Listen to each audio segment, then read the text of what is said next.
भारत माता की, भारत माता की। नमस्कार।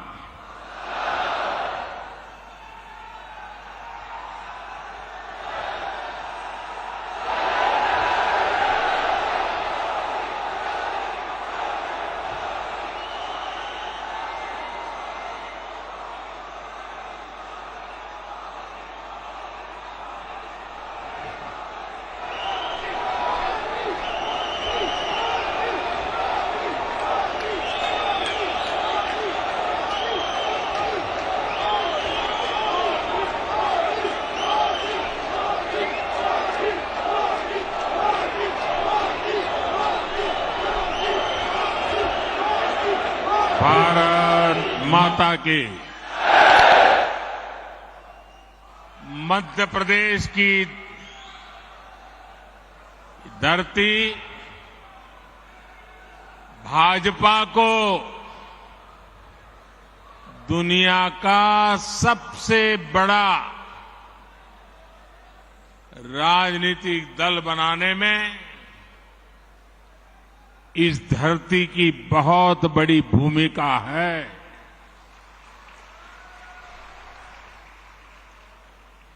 और इसलिए ऐसी ऊर्जावान मध्य प्रदेश की धरती पर मेरा बूथ सबसे मजबूत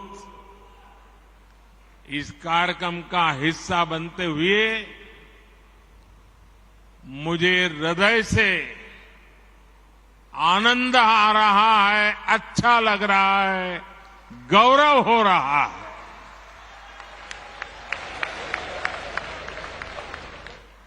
अभी कुछ ही देर पहले ही मुझे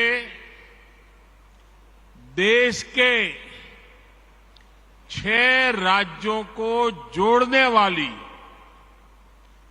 5 वंदे भारत ट्रेनों को एक साथ हरी झंडी दिखाने का अवसर भी मिला है।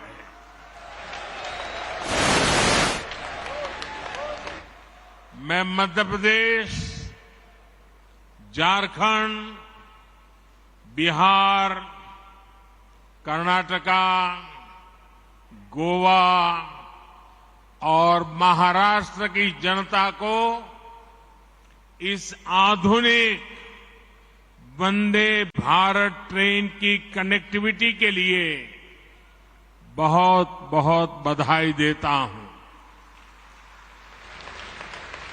और इसमें मैं एमपी को भी विशेष बधाई दूंगा, क्योंकि आज एक साथ 2 वंदे भारत ट्रेनें ये मेरे मध्य प्रदेश के भाई बहनों को मिली है।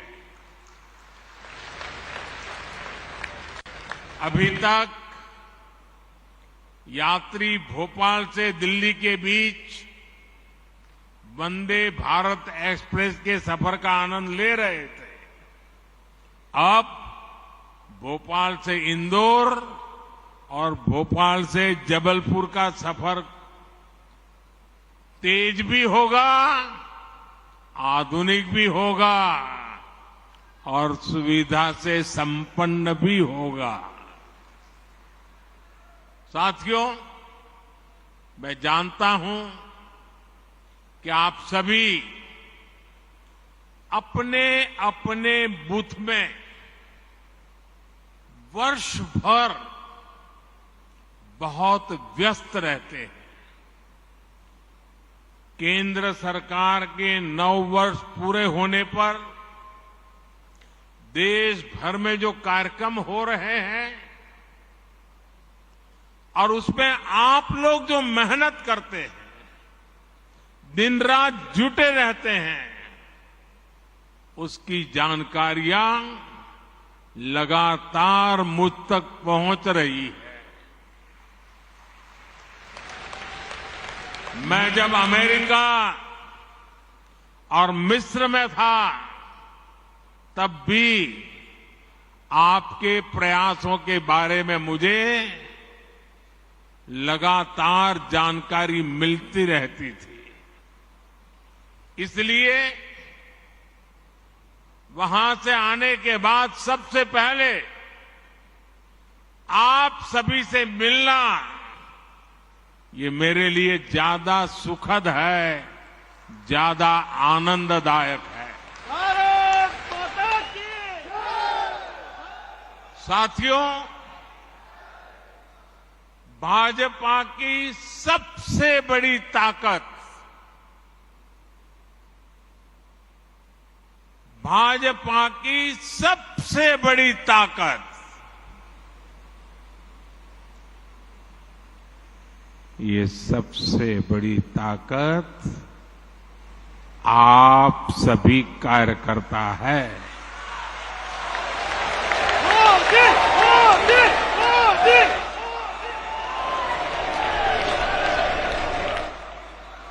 और मैं नड्डा जी का, केंद्रीय भारतीय जनता पार्टी के नेतृत्व का, राज्यों के भाजपा के नेतृत्व का, मध्य प्रदेश भाजपा नेतृत्व का हृदय से अभिनंदन करता हूं इस कार्यक्रम की रचना के लिए, क्योंकि आज मैं एक साथ बूथ में काम करने वाले करीब 10 लाख कार्यकर्ताओं को वर्चुअली संबोधित कर रहा हूं। आप तो इतने लोग यहां हैं, लेकिन देश का हर पोलिंग बूथ आज यहां आपसे जुड़ा हुआ है। शायद किसी भी राजनीतिक दल के इतिहास में ग्रास रूट लेवल पर ऑर्गेनाइज वे में इतना बड़ा कार्यक्रम कभी नहीं हुआ होगा। इतना बड़ा कार्यक्रम आज हो रहा है। एक और बात मैं गर्व से आज कहना चाहता हूं, मुख्यमंत्रियों की मीटिंग होना, पार्टी के अध्यक्षों की मीटिंग होना, महासचिवों की मीटिंग होना, प्रदेश कार्य समितियों की मीटिंग होना, जिला कार्य समिति, मंडल कार्य समिति होना, ये तो शायद लंबे अरसे से चल रहा है, होता भी है, लेकिन सिर्फ और सिर्फ बूथ का नेतृत्व करने वाले लोगों का सम्मेलन इतिहास में पहली बार होता होगा।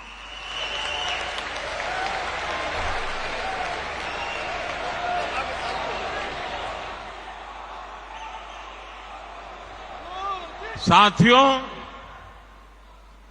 आप सिर्फ बीजेपी ही नहीं, आप सब सिर्फ दल ही नहीं, देश के संकल्पों की सिद्धि के भी मजबूत सिपाही है। भाजपा के हर कार्यकर्ता के लिए देश हित सर्वोपरि है। दल से बड़ा देश है। जहां दल से बड़ा देश हो, ऐसे कर्मठ कार्यकर्ताओं से बात करने के का मेरे लिए भी एक मंगल अवसर है। मैं भी बहुत उत्सुक हूं। मुझे नड्डा जी ने बताया कि मोदी जी आज भाषण तो बाद में, आज कुछ सवाल जवाब हो जाए।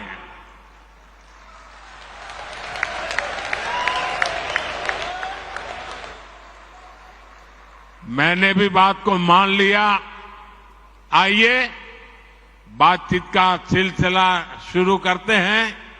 हमारी बहन जी वहां से जैसे भी आगे आज्ञा करेगी, मैं अपनी गाड़ी आगे चलाऊंगा।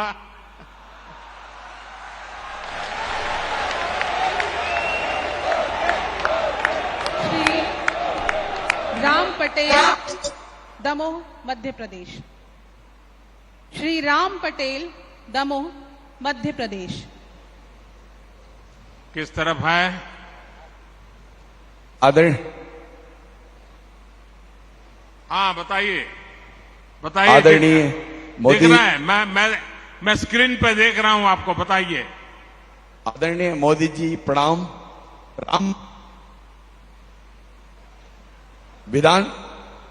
राम पटेल दमोह से टिकट का प्रभारी हूं। बूथ 171 दमोह से आपको प्रणाम करता हूं।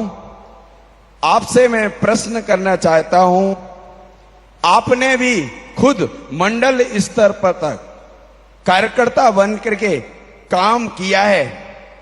ऐसे में आप राजनीति के अतिरिक्त सामाजिक जुड़ाव को कैसे देखते हैं?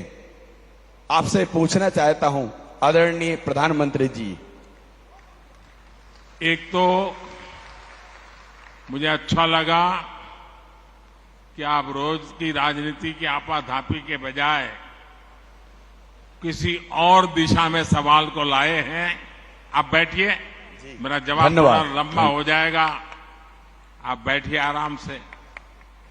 देखिए, जो एक बूथ होता है वो अपने आप में एक बहुत बड़ी इकाई है। हमें कभी भी बूथ की इस इकाई को छोटा नहीं समझना चाहिए। हमें अपने बूथ में राजनीतिक कार्यकर्ता से भी ऊपर उठकर समाज के लिए सुख दुख के साथी के रूप में अपनी पहचान बनानी चाहिए। और बहुत सी ऐसी चीजें होती हैं जिसमें जमीन का फीडबैक बहुत जरूरी होता है। जो बूथ के हमारे साथी हैं वे इसमें बहुत बड़ी भूमिका निभाते हैं। प्रधानमंत्री भी या मुख्यमंत्री भी अगर कोई सफल नीति बनाता है तो मान लेना किसी न किसी बूथ के कार्यकर्ता के दी हुई जानकारी की ताकत बहुत बड़ी होती है। हम भारतीय जनता पार्टी के कार्यकर्ता उनमें से नहीं है जो एयर कंडीशन कमरों में बैठकर पार्टियां चलाते हैं और फतवे निकालते रहते हैं। हम तो वो लोग हैं जो गांव-गांव जाकर गर्मी हो, बारिश हो, कड़कड़ाती ठंड हो, हर मौसम, हर परिस्थिति में जनता के बीच जाकर के खुद को खपाने वाले यहां लोग हैं। और इस वजह से बूथ का बहुत मजबूत होना बहुत स्वाभाविक है। मुझे याद है कि अगर ये बूथ कमेटी नहीं होती तो शायद ही कभी उज्ज्वला योजना का विचार ही नहीं आता। साथियों, ये आपकी निरंतर कोशिश होनी चाहिए, क्योंकि गांव से कार्यकर्ताओं ने मुझे उज्ज्वला गैस योजना के विषय में समझाया।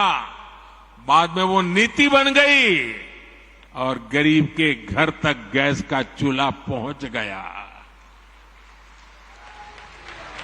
साथियों, भाजपा की बूथ कमेटी की पहचान सेवा से होनी चाहिए। बूथ के अंदर रोज आंदोलन संभव नहीं है, तू मैं संभव नहीं है। और इसके लिए बूथ की अंदर भाजपा की पहचान सेवाधारी की होनी चाहिए, सेवा भाव की होनी चाहिए। और इसके लिए छोटे छोटे समझे जाने वाले काम जो लोगों को बहुत छोटे लगते हैं लेकिन बहुत उपयोगी होते हैं। अब जैसे गांव में कहीं न कहीं तो आपको बैठने की वो जगह होगी, किसी पेड़ के नीचे बैठते होंगे, किसी चाय के ठेले के पास जाके बैठते होंगे।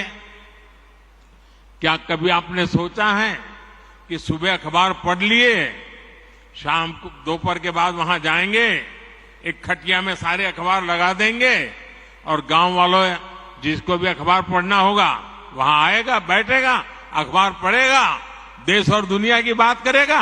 आपने तो अखबार पढ़ लिया था, लेकिन वो अखबार अब पूरे बूथ के लोगों के काम आ रहा है।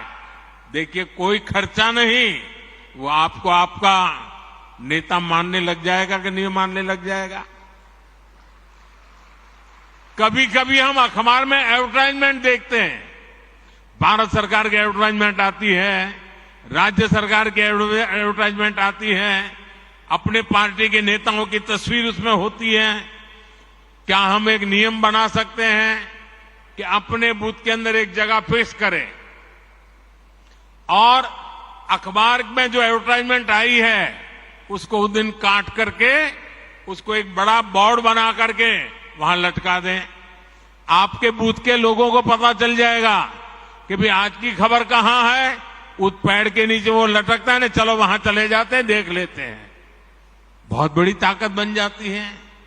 एक छोटा सा ब्लैक बोर्ड बना सकते हैं बूथ के अंदर। आप हर दिन एक कार्यकर्ता को जिम्मेवारी दो, आज भाजपा की जो अच्छी खबरें हैं, देश की अच्छी खबरें हैं, वो ब्लैक बोर्ड में दिख दीजिए। बूथ के लोग आएंगे, जाएंगे, जरूर पढ़ेंगे। मैंने एक कार्यकर्ता देखा, वो फर्स्ट एड बॉक्स अपने यहां रखता था। वो फर्स्ट एड बॉक्स के कारण उस इलाके के सारे लोग उसके घर आते जाते रहते थे।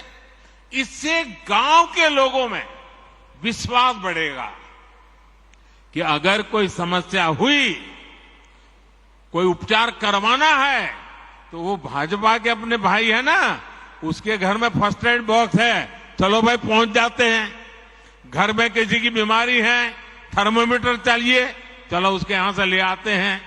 घर में कोई तकलीफ है, चलिए गर्म पानी की थैली चाहिए, चलिए उनके यहां मिल जाएगी, मांग करके ले आते हैं। आप एक सामाजिक नेता बन जाएंगे। देखिए, बूथ के अंदर संघर्ष की जरूरत नहीं होती है, सेवा ही एकमात्र माध्यम होता है। आप अपने अखबार, जैसा मैंने कहा, पढ़ने की व्यवस्था पर जोर दें। कुछ अपने मैगजीन होते हैं, कमल संदेश है, और भी हमारी पार्टी के कई अखबार निकलते हैं। जैसे मैं गुजरात में था, वहां मनोगत नाम का अखबार निकलता था। ये मैगजीन जो आता है, हमने तय करना चाहिए कि भाई चलिए मंडे को ये मैगजीन इस घर में देंगे, फिर दूसरे दिन सुबह जाके मांगेंगे, कल आपने पढ़ लिया होगा, ले लेंगे, दूसरे दिन दूसरे के घर देंगे, फिर 24 घंटे के बाद जाएंगे, फिर वहां से ले लेंगे। हमारा एक कमल संदेश होगा, हमारा एक मैगजीन होगा, तय करेंगे। अगला आने तक घर घर वो घूमता रहेगा, 30-40 घरों में जाएगा, फिर वापस आएगा। आप खुद तो अपने लिए खर्चा करते हैं, पढ़ते हैं, लेकिन वही अगर आप मोहल्ले में पहुंचा देंगे तो फायदा होगा। अब देखिए, गांव में खेती के समय यूरिया खरीदने के लिए गांव वाले निकलते हैं। हर कोई अलग अलग जाता है, हर कोई न कोई व्हीकल करके उठा करके ले आता है। मान लीजिए आपने गांव वालों को इकट्ठा कर दिया, उनका एक व्हाट्सएप ग्रुप बना दिया और आपने उनको कहा, अच्छा भाई देखिए, बताओ किसको कितना यूरिया चाहिए, चलिए 2-4 लोग मेरे साथ, और हम सब मिलकर के पूरा गांव का यूरिया एक ही व्हीकल में ले आए, तो किराया कम हो जाएगा, गांव के लोगों का पैसा बच जाएगा। वो आपको तारीफ करेंगे कि नहीं करेंगे? आपका गौरवगान करेंगे कि नहीं करेंगे? आपका कोई खर्चा हुआ क्या? नहीं हुआ। ऐसे छोटे छोटे काम हमने देखा है कि गांव हो या शहर, अगर कुछ करने की भावना सब में ही होती है पर अक्सर माध्यम नहीं होता है। लेकिन जैसे ही कोई व्यक्ति माध्यम बन जाता है, नेतृत्व करने लग जाता है, तो सेवा भाव वाले लोग उसके साथ जुड़ ही जाते हैं भैया। अगर कोई व्यक्ति घर घर जाकर कहता है कि कोई पुरानी किताब है तो मुझे दे दीजिए, आप देखेंगे हर घर से बच्चे आकर खुद अपनी किताब आपको पुरानी दे देंगे। आप जरा घर में उस किताबों को ठीक कर ले बूथ के कार्यकर्ता, और फिर जो गरीब बच्चे हैं उनमें वो किताब बांट दे अपने बूथ में। हर गरीब परिवार के पास किताब पहुंच जाएगी। आप उनको लगेगा अरे मेरे बच्चे पढ़ाई करें, इसकी वो चिंता कर रहा है।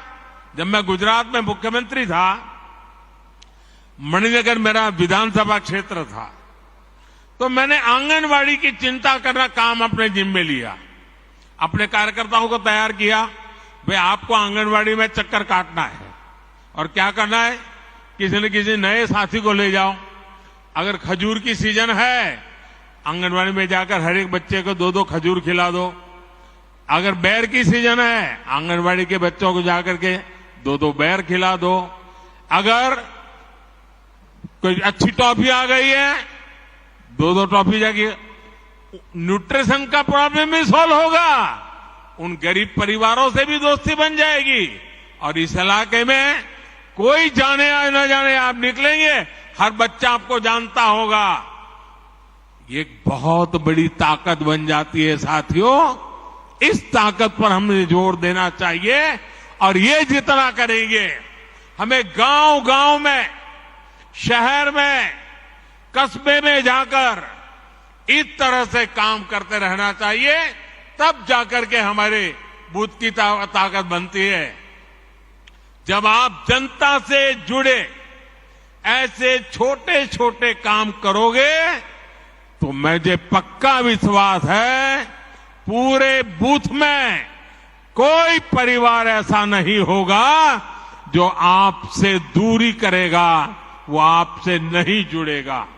आपकी पहचान एक भाजपा के कार्यकर्ता से आगे बढ़कर एक समाज सेवक की तरह बने, इसके लिए बूथ के अंदर लगातार काम करना चाहिए। और यहां से आप बूथों में जाने वाले हो, अलग अलग बूथ में रहने वाले हो, वहां जरूर जाकर के इन चीजों का प्रयोग कीजिए। आप देखना, आपकी तरफ देखने का, आपके बूथ के कार्यकर्ताओं की तरफ देखने का पूरा दृष्टिकोण बदल जाएगा। आइए, कुछ और साथी भी पूछना चाहते हैं, अगले सवाल पर चलते हैं। अगला प्रश्न Shri Salla Ramakrishnan, Andhra Pradesh. Good morning sir, my name is Salla Ramakrishna, Araku parliament district. कहां से बोल रहे हैं भाई? हाँ, दिखाई दिया। हाँ, बोलिए। हाँ, मैं रामकृष्ण सर, स्क्रीन पे आपको देख अरकू रहा हूं। Parliament district. एक आराम से फिर से बताइए, जरा आराम से सवाल बताइए। Salla Ramakrishna sir, Araku parliament district sir. I am belongs to tribal community, Paderu assembly, booth number 281 sir. My question to you sir, our government is doing so much activities in India level sir, in village level also. As worker as a BJP, I want to ask how to go to the field to contribute in this process sir. बैठिए। आप काम तो कर ही रहे, कहीं ज्यादा काम करने के लिए कह रहे हैं।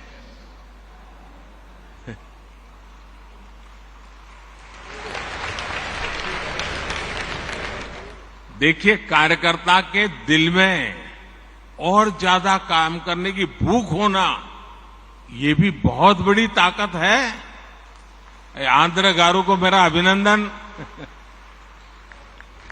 देखिए, 2047 में जब हमारे देश की आजादी के 100 साल होंगे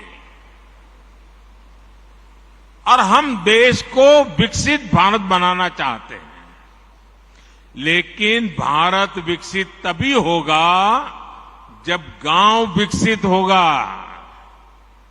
और इसलिए हर गांव का संकल्प बनना चाहिए कि 2047 के पहले हमें अपना कार्य क्षेत्र गांव होगा, पंचायत होगी, नगर होगा, महानगर होगा, हमें उसे भी डेवलप बनाना है, समस्याओं से मुक्त करना है। और इसके लिए छोटे छोटे प्रयास ही बहुत बड़ी असर दिखा सकते हैं।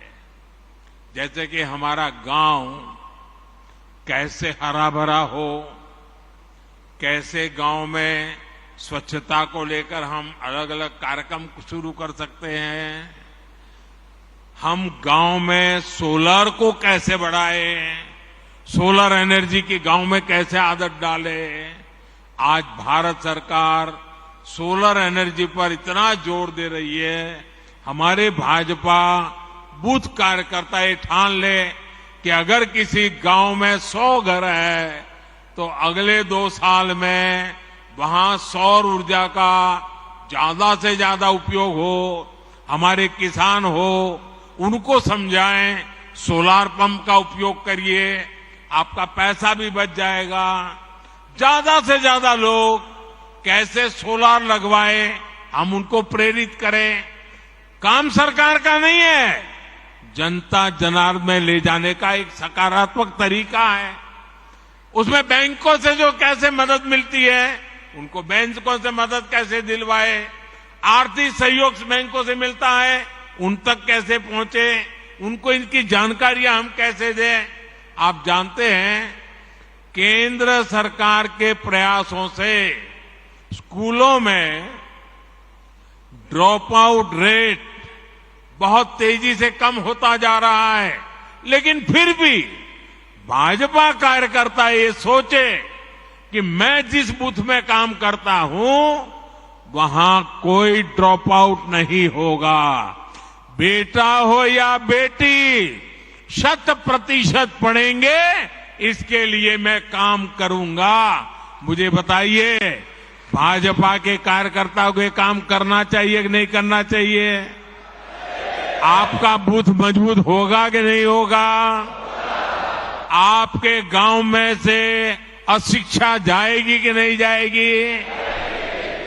कोई बच्चा अगर बीच में स्कूल छोड़ रहा है, हम उसको पहचान ले, उसको मिलने जाए, उसके माँ बाप को मिलने जाए, उसको स्कूल ले जाए, सेवा भी होगी, भाजपा का काम भी हो जाएगा। अगर उसको कोई आर्थिक परेशानी है, किताब नहीं है, लिखने के लिए नोटबुक नहीं है, आप गांव के 2 लोगों से कहेंगे आओ भाई इन 2 बच्चों के लिए भी 2 नोट ले आइए, उनको यूनिफॉर्म नहीं है, आओ भाई 2 बच्चों के लिए यूनिफॉर्म ले आओ।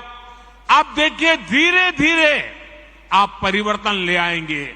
अब कुछ बच्चे कुपोषित होते हैं, हम गांव के अंदर कुपोषण कैसे मिटा सकते हैं? मैंने अभी बताया मेरा मणिनगर का अनुभव, हम गांव के लोगों को ले जा सकते हैं। इतना ही नहीं, किसी को कहेंगे भाई जन्मदिन आंगनवाड़ी में मनाओ, आपके पिताजी की मृत्यु की तिथि है आंगनवाड़ी में मनाओ, आपकी शादी की सालगिरह है आंगनवाड़ी में मनाओ, घर से कुछ बना करके ले आओ, चलो इन 30-40 बच्चे होते हैं खिलाओ, कुपोषण भी जाएगा और उनको अपना जन्मदिन मनाने का आनंद भी आएगा।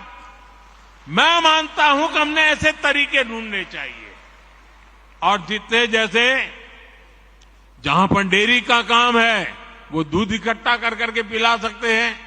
मैं समझता हूं कि यही तरीके होते हैं जिन तरीकों से हम बहुत तेजी से आगे बढ़ सकते हैं, और मैं मानता हूं इसका आदत लोगों को भी लगेगा, ऐसा नहीं है कि नहीं लगेगा।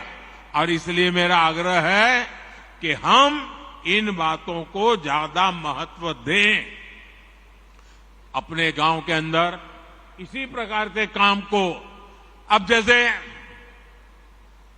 अंकुरित मूंग होता है, अंकुरित चना होता है, अपने घर में करें 100 ग्राम इतना अंकुरित हो जाएगा। आपने वहां बांट दिया आंगनवाड़ी में, आंगनवाड़ी के बच्चों का कुपोषण से लड़ाई लड़ने की ताकत आएगी, पोषण बढ़ेगा। देखिए, सरकार की योजनाओं से ज्यादा समाज की शक्ति जुड़ जाती है तो निश्चित परिणाम अवश्य मिलते हैं। और हम चाहते हैं कि 2047 भारत को विकसित बनाना है, तो ऐसी हर छोटी चीजों को, हर समस्या से हमें मुक्ति लेनी है। वो और मुक्ति हम लाएंगे तो हम परिणाम लाएंगे। आप जानते हैं कि देश में नई नेशनल एजुकेशन पॉलिसी बनी है। उसमें एक बात कही गई है कि बच्चों को प्रैक्टिकल नॉलेज, पढ़ाना कम, सीखना ज्यादा, टीचिंग नहीं लर्निंग। ये जब आया है, क्या कभी हम जाएं स्कूल में और मास्टर जी से बात करें कि चलो आज बच्चों को हम जरा बाहर ले जाते हैं, मैं भी साथ में आता हूं और बच्चों को बताएंगे, देखिए भाई बरगद का पेड़ कौन सा है, चलो देखो, नीम का पेड़ कहाँ है, देखो, चलो ढूंढ के लाओ कौन सा पेड़ है, फूल है तो कौन सा फूल है। बच्चों की पढ़ाई भी हो जाएगी।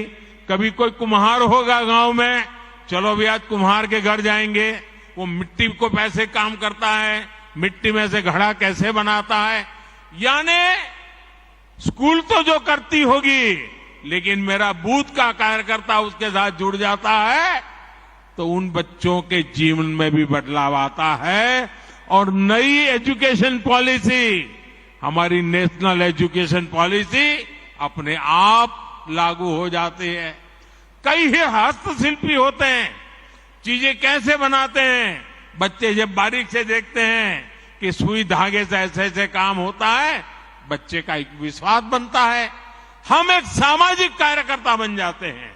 और इसलिए मैं बूथ के भाजपा से कार्यकर्ताओं से यही कहूंगा कि आप वहां के जनजीवन से जुड़िए, उनकी रोजमर्रा की जिंदगी से जुड़िए।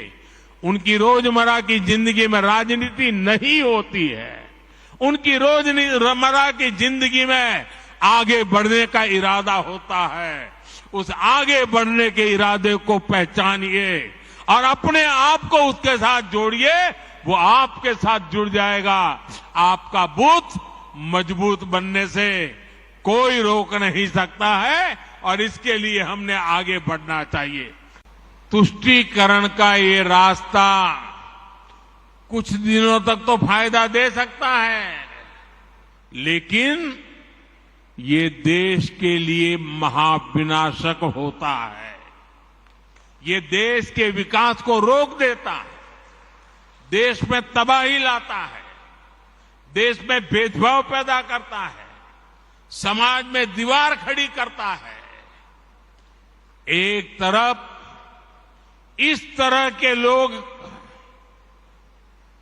जो तुष्टीकरण करके अपने स्वार्थ के लिए छोटे छोटे कुनबे दूसरों के खिलाफ खड़े कर देते हैं, और दूसरी तरफ हम भाजपा के लोग हैं, हमारे संस्कार अलग हैं, हमारे संकल्प बड़े हैं और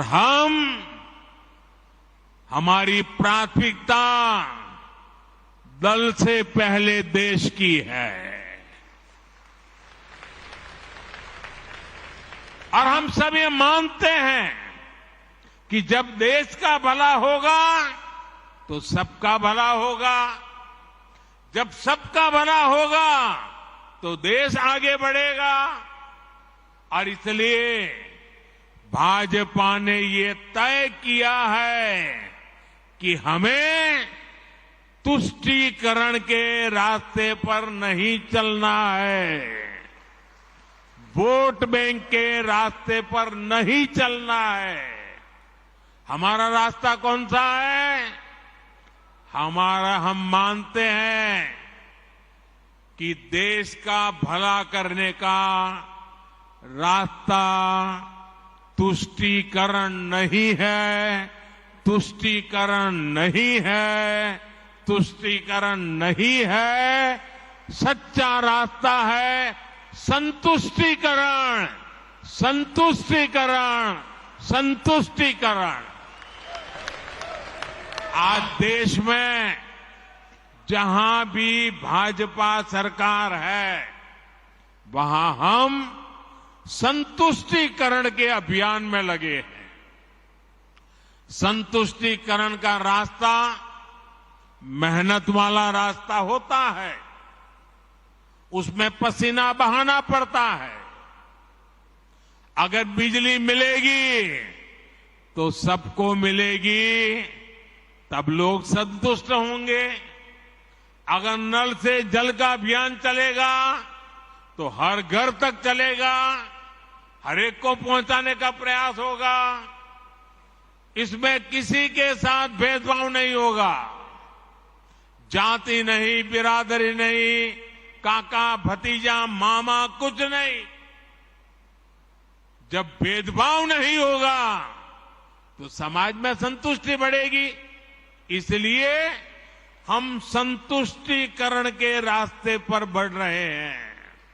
साथियों, हमने देखा है कि कैसे तुष्टीकरण वाली गंदी सोच ने कुछ राज्यों के बीच में लोगों के बीच खाई पैदा कर दी। हमने देखा है कि यूपी में हमारे पासी भाई बहन, कोरी भाई बहन, खटीक भाई बहन और धनुक जैसी तमाम हमारे छोटे भाई बहन राजनीति के शिकार हुए और विकास से वंचित रह गए। उधर हम बिहार में देखें तो कोई दलित, कोई महादलित, और उसमें भी नई राजनीति और समाज को बांट दिया। इसकी वजह से एक वर्ग दूसरे वर्ग को आशंका से देखने लगा। कुछ जातियों पर विशेष ध्यान और कुछ जातियों की उपेक्षा। अगर हम दक्षिण भारत की तरफ देखें, वहां भी कभी कभी राजनेताओं ने ऐसे कई समाजों को बर्बाद करके रखा है, भेदभाव को बढ़ाया है।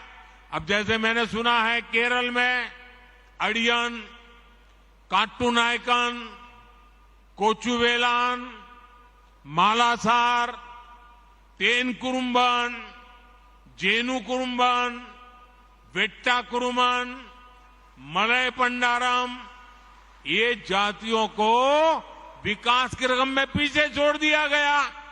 कुछ ही लोगों को मलाई मिलती गई। उसी तरफ अगर आप कर्नाटका में जाएंगे तो मलाई कुड़ी, पल्यान, शोलगा, विटोलिया, कोतवालिया, बारोडिया, उनकी भी उपेक्षा हुई।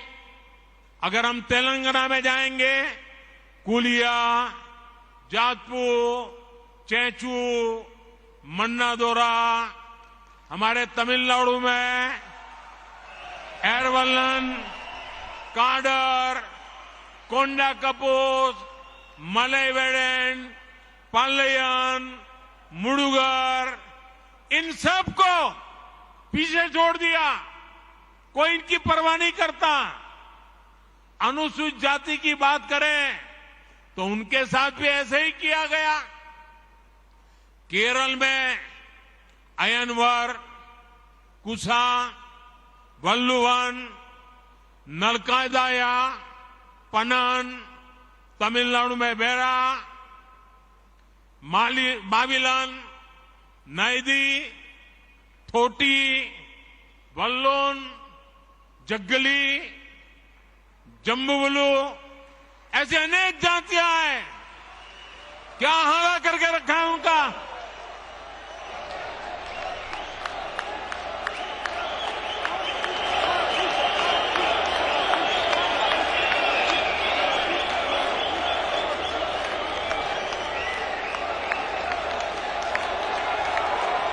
कतर, जॉर्डन, सीरिया, बांग्लादेश, ये तो सारे मुस्लिम बस्ती वाले देश हैं, वहां पर उनको बंद क्यों कर दिया?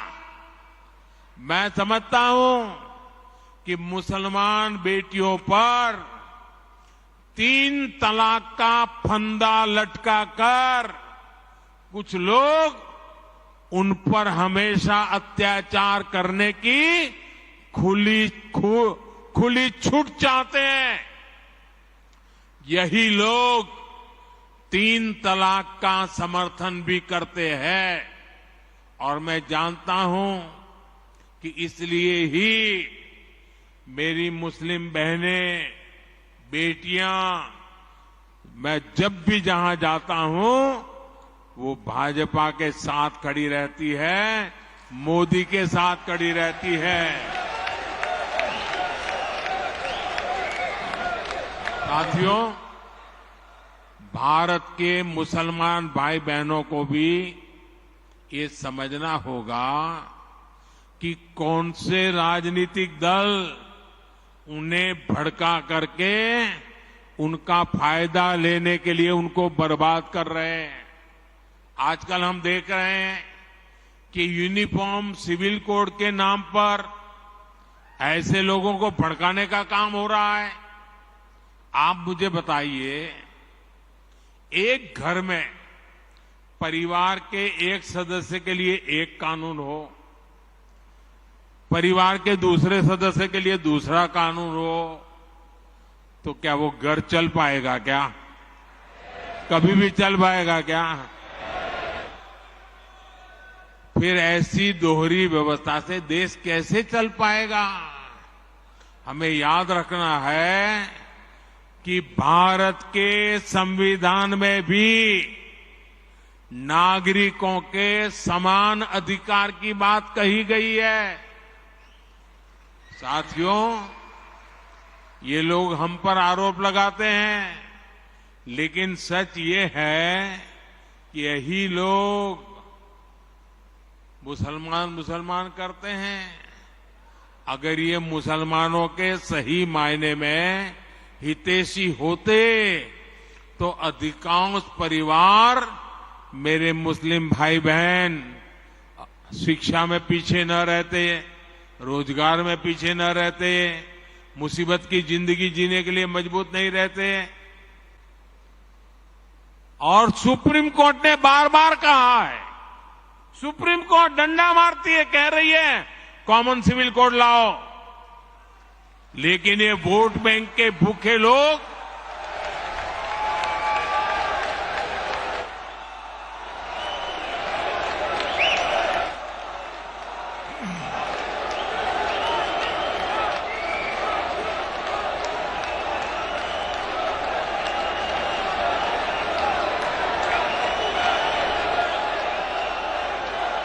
(2014) हो या 19,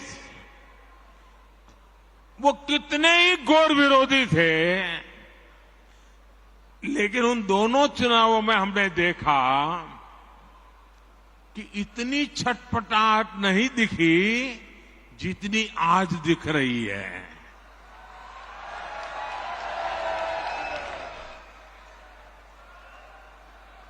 जिन लोगों को कुछ लोग पहले अपना दुश्मन बताते थे, पानी पी पी कर कोसा करते थे, गालियां देते थे, अब उन लोगों को आगे जाकर वो साष्टांग प्रणाम कर रहे हैं, नतमस्तक हो रहे हैं।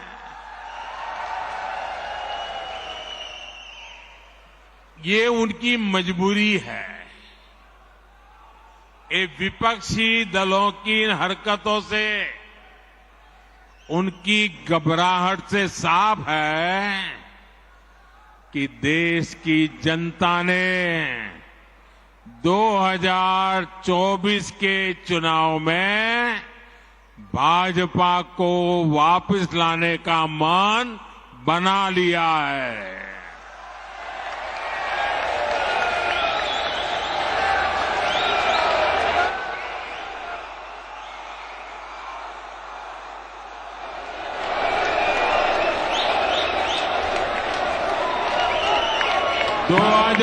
2024 में फिर एक बार भाजपा की प्रचंड विजय तय है।